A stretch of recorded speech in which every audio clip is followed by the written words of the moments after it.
Ayun, nag-charge tayo ng ating Delta 3 Plus solar generator, no, into DC. Ayan, no, sobrang bilis niya dahil sinet ko sa 951 watts, no. So nakikita dyan ang kanyang charging time. Ang charging time niya is 38 minutes bago ma-fully charge. So sobrang bilis, no.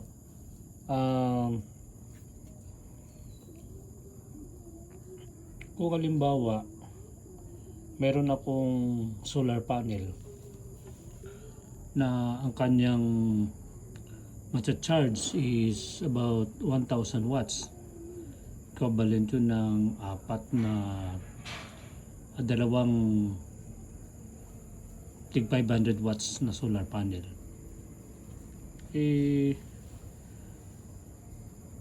Mga isang oras lang matcha-charge agad.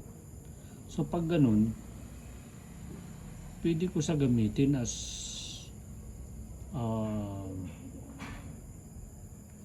parang substitute in my electricity.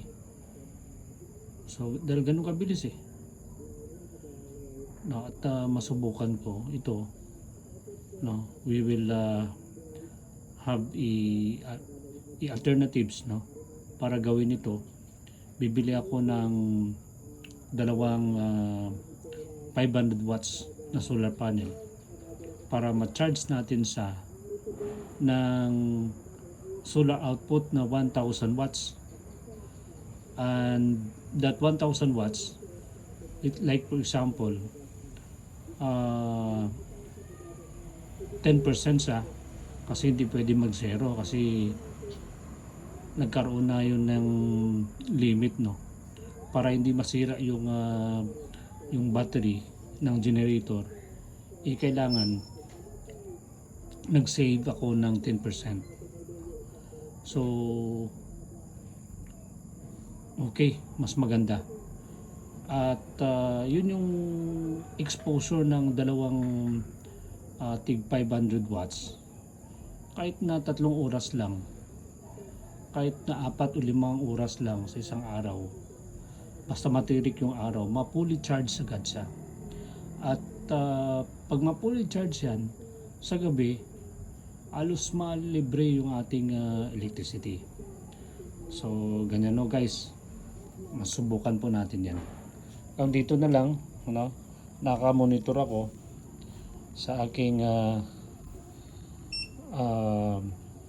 cellphone, no. Makikita ninyo 53% at dito 53% din, and within 35 minutes ma-fully charge na po yan. So ibig sabihin more or less 1 hour mag-charge, ma-fully charge sa in 100%. So hanggang dito na lang guys, at mag-update tayo, no, dahil my plan is bibili ako ng solar panel. So thank you for watching.